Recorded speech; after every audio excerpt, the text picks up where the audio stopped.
What is up, guys? As we're nearing the end of the summertime here, I thought it would be fitting to do some updates with the garage, as I'm going to be doing a lot of changes to it soon, and also kind of give you guys an update with where the cars are and the current projects. So, before we start talking about how I want to change around the garage, let's talk a little bit about current cars. So, I did end up selling the AP2 S2000 this summer. A friend of mine really wanted to get into one, and he kind of kept hounding me for it, and I was turning him down, and then he kind of like was negotiating the terms, and he was going to let me keep stuff on it, and then it kind of made sense financially, just because it allowed me to get rid of that car payment that I had on that, but also get rid of the car payment for the RX-8. And be essentially car payment free, which is pretty dangerous because that means that I can go finance something stupid. Although I'm waiting because my old house, which I renovated from December to June, and I mentioned in my last update video, put back on the market, is under contract, and I'm supposed to be closing within the next week or two, so that is awesome. And I'm not in any rush to go and just take on any car debt. I want to kind of, you know, with the freed up income every month and not living so financially strapped, I want to take advantage of that and tie up loose odds and ends with the car projects here, buy stuff, especially like the white FD. I'm going to order the 3-rotor for it and just so I can get that build going. So I'm not in any rush to jump onto a new car payment, but I do have a car in mind. We'll talk about that in another video because I'm going to go on why. But if you guys think you know what it is, let me know. I'll give you a hint. It's a 90s car, and they could be had for under 45. And let me know if you know what it is, and we could talk about that in another video. But so the other reason why I sold the AP2 is because I didn't really know what to do with it. I bought it from my friend because it was a really good deal, and I love S2000s, but I have my AP1, and I think I didn't really know what direction to go with that car. Like the AP1 is going to be like my all motor like screaming car, and I was thinking about supercharging the AP2, but then I'm like, this is just taking me away from other car projects which are more important. So I don't really feel the need to like have two of them, and I don't really have the justification for it. So that was the other reason why. Like with the Miatas, I turbocharged the red one, and I did the ITB setup on the white one. So they're same cars, but they're very different design philosophies. I was gonna do that with the S2000, but I don't know. I mean, supercharged S2000, then you start getting into like FD territory, right? And I have an FD that's turbocharged and makes over 400. So it's like, I was really kind of struggling where to put that in. But to give you some updates with the AP1 here, we'll be picking up some more projects with this. I have a driving review coming out for this soon. So that'll be something that's going to be released within the next month or two. New front bumper right here, ready to go on. AP2 headlights, and also, so getting rid of the AP2, I kept the double-sided carbon hardtop. I kept the Recaros that I had put in it. I transferred them over to here, although these aren't going to stay in here permanently. These are just going to kind of be temporary. And that's about it. So this is going to get some aero. I'm not sure if I'm gonna have the funds to paint it this year, but that is something that's going to be happening. I also have project videos coming out for the NB soon, which I know there's been no Miata content lately, and guys have been asking for it. But the NB, big changes to this. Come over here. I'm changing the drivetrain. So right now it's the stock 5-speed with the Torsen Type 2, and I changed the ring and pinion ratio in it to a 4.77. That's what I've been running for years now. So this is a 6-speed manual transmission from a Mazda Speed Miata, and I just got this back from my buddy who does all my powder coating and paint work, Paint and Powder Works in New Britain. They did a fantastic job. You can see everything plugged up. This is painted. It's not powder coated, but it's gorgeous. It's a very rugged industrial silver. It's kind of got like a semi-metallic flake in it. It just looks nice and keeps everything really clean. The differential is getting changed. This is a 4.3 unit, but the stock Torsen Type 2 has been replaced with a clutch type diff from a naturally aspirated second generation Mazda RX-7. So this is going to be a pretty interesting combination, and I'm excited to see. I actually kind of like clutch differentials better than Torsens, just because of the way they lock up on decel and just their lockup characteristics on corner exit, especially when you're trying to do like kind of hooning type stuff. So this is all painted nicey nice as well, and this is going to be going in the car to match the 6-speed, because if I were to just switch the 6-speed in with the 4.77, the gearing would just be like ridiculously short. It's still going to be actually a little bit shorter in gears 1 through 5, but I'm going to gain a longer cruise gear with the 6, and that was kind of the goal. Right now RPM is high cruising in that car on the highway, so with the 6-speed and the 4.3, I'll actually have a lower cruise RPM in 6th gear than I would with the 5-speed, so that's cool. The BMW, no real updates, and I do have a carbon ducktail spoiler that I just went in on a group buy for that's going to be getting put on it, so I'll do a video for that. I do want to dive into this car. It's just that this year is probably not going to be the year for it, because I really want to tie up other loose odds and ends, and that's a pretty complete running car, so I don't really want to total it. In the red car, I've been saying this for years that I want to switch this over to a rotary, and I think I have a perfect excuse to do that now. For the 3-rotor build on the white FD, it's going to be a naturally aspirated motor, and I want to pull as much power. Like ideally, I'd like to have 400 at the wheels in that car, naturally aspirated, but have it still be streetable. I know I can hit well above that with a full-on peripheral port, but it's probably going to be not very street friendly. It's going to have like a real shitty breakup at light cruise, and like I don't want that. Not to mention a real obnoxious idle. So we're gonna, my rotary buddy and I, we have a theoretical experimental port that we're going to test, and I think I'm going to test it on a 13B before I total my 3-rotor potentially and stick it in the red Miata, because I don't drive that car that much anymore anyways. So if it's like really racy and out of control, it won't be that big of a deal. So I think that's what's going to happen. Kind of working towards that now.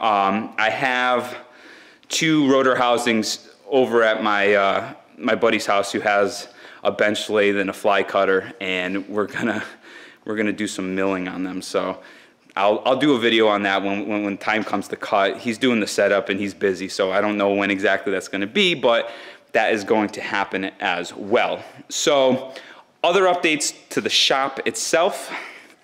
I just picked up this tire machine. It's just a mounter, dismounter, but it came from my buddy's dealer. They were throwing it away, or I shouldn't say they're throwing it. They're sending it to the scrapyard, so I just paid them what the scrapyard was going to give them. I got it. I wheeled it over here. It's still on dollies. I don't know if it's going to stay permanently, but it does work. I tested it, so that is cool. I'm going to keep an eye out for a balancer. They may be throwing away theirs and replacing it soon, so if they do that, I'm going to try to pick that up as well. New compressor. Not new, but it's used, but it is new to the shop. It's a big old gal, and I plumbed this all in. There was already air lines and stuff ran in this garage previously, and there's hose drops everywhere, like for instance on this pole, and then several of the other poles and corners. I don't know if you could see them that well in the video, but while I was in here, I cleaned up all the wiring and stuff that came up this well for the networking equipment and stuff, just because I wanted it to be tidied up and whatnot. So this is cool. This is running. The system actually like doesn't really leak anywhere. I had 2 leaks on a couple of these lines, so I replaced them. It was actually at the fittings where the quick disconnect is. So not the screw-on fitting here, but the actual fitting that's crimped onto the hose. So I just replaced the hoses. And now on to the shop. So everything's been kind of crazy here for the last year. And I've done work in the garage, so you guys have seen videos of me like doing small projects, but I haven't done like any big build stuff. And this space is like big and awesome as it is. It wasn't really meant to be for cars. The guy who built this place was a a woodworker. So I think he set this up to be like a wood shop work area. And you can like even see like these benches, the way they're all cut out and stuff. I think this was intentional for machinery that he had, like woodwork machines. And that's kind of why they're like this. So whenever I have people over and stuff and we're like hanging out here, you know, we're usually sitting on the couches over here in this corner and we're in this big area. But like as you could see, like it's a big open area, but like it's just kind of wasted space if I like park a car out here. And I'm gonna own more cars eventually, right? So I was kind of, originally my thought was I'll make this the parking area and then I'll make this the workshop area, but I don't really need that big of a workshop. And I was gonna put the lift in between those posts down there in front of the FD. But then I'm like, if I do that, I'm gonna have to shuffle cars around a lot because I usually have stuff parked in the middle, at least the one out there. And then in this bay, I've been parking cars also. So you'll notice I experimented with backing them in off to the sides to keep the center lane open with the intentions of I won't have to shuffle any cars around. I could just drive on out. Now, this worked okay until I got to the Miatas. I thought that I could fit them in this smaller space back here, but it didn't work out too well. It was too tight, so that's why I have the NB pulled in facing the NA. On this wall, you could see I have more room between this post and the wall over there, so I was able to fit these cars without too much fuss, and I can actually back them in and pull them out. I may have to just correct to be safe and not hit anything, but the point is I can get them in and out without having to shuffle anything, so that was cool. So after talking this over more with a buddy of mine, he suggested, why don't you make this the working bay? And I was like, you know what, that's probably a better idea. So what I'm gonna do is this. This side is gonna be the oil change, the brake job, the quick workshop. And I'm gonna take the bench section that's down there from that trash can to the wall. I'm gonna cut that out and I'm gonna put it here along this wall. It'll fit and it'll leave me about 1.5 feet. I'm also, as you can see, this wall is unfinished. I bought tongue and groove material, which is sitting outside right now as we speak. So when I stop this video, I'm actually going to start cutting it. I'm gonna wall this up with matching tongue and groove to match that. And I'm going to take that bench out, move it over here. Toolbox will go straight up against the wall right there. And this winter, I am definitely, after the house is off, my old house is off my plate and I don't have to pay that second mortgage anymore, I'm gonna order the first lift and I'm gonna put it right here.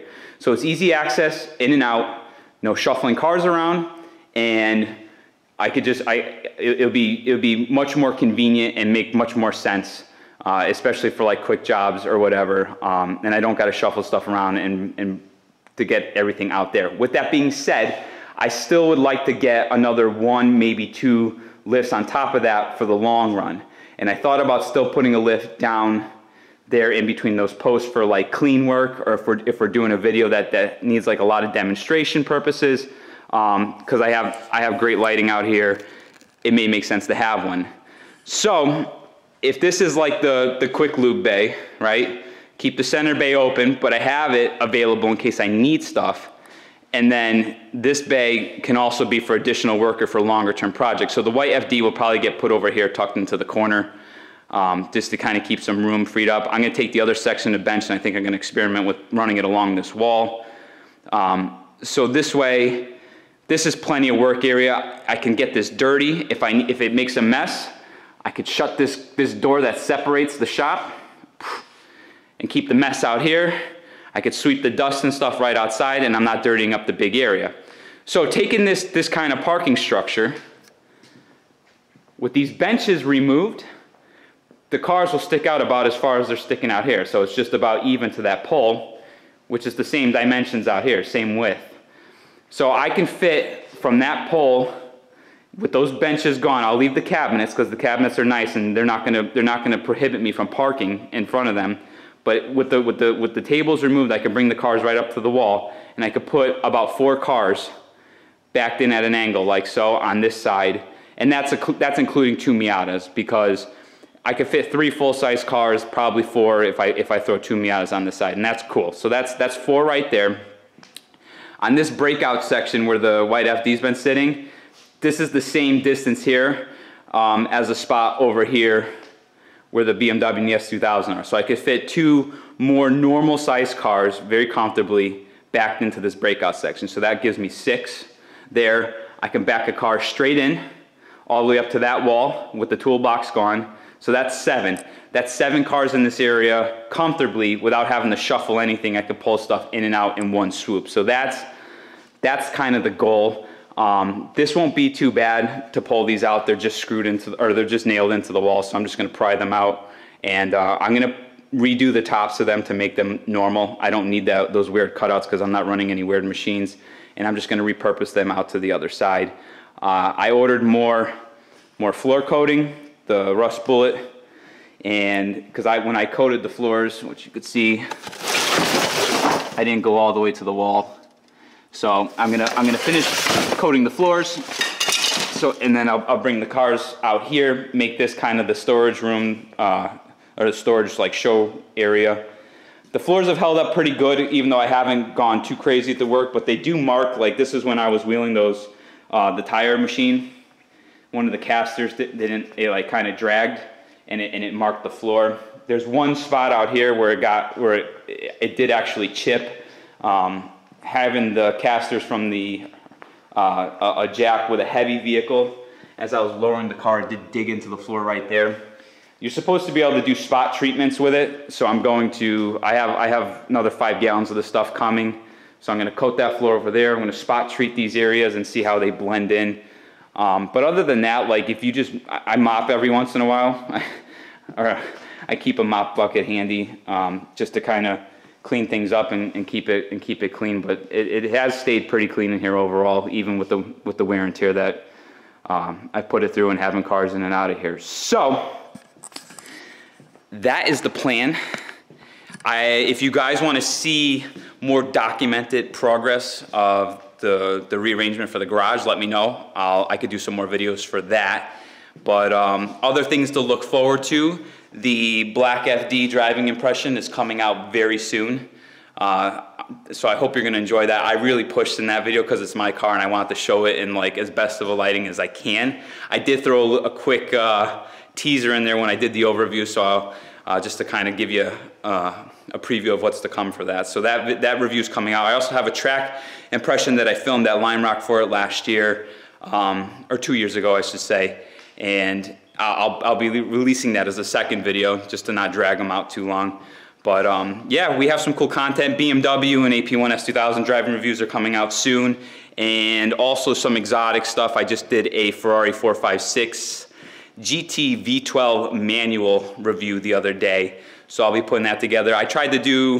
We did a lot of filming for that, and it's gonna be a little bit more classy of a video, more beauty shot stuff, so it's gonna take me a while to put that all together, but that is something to look forward to as well.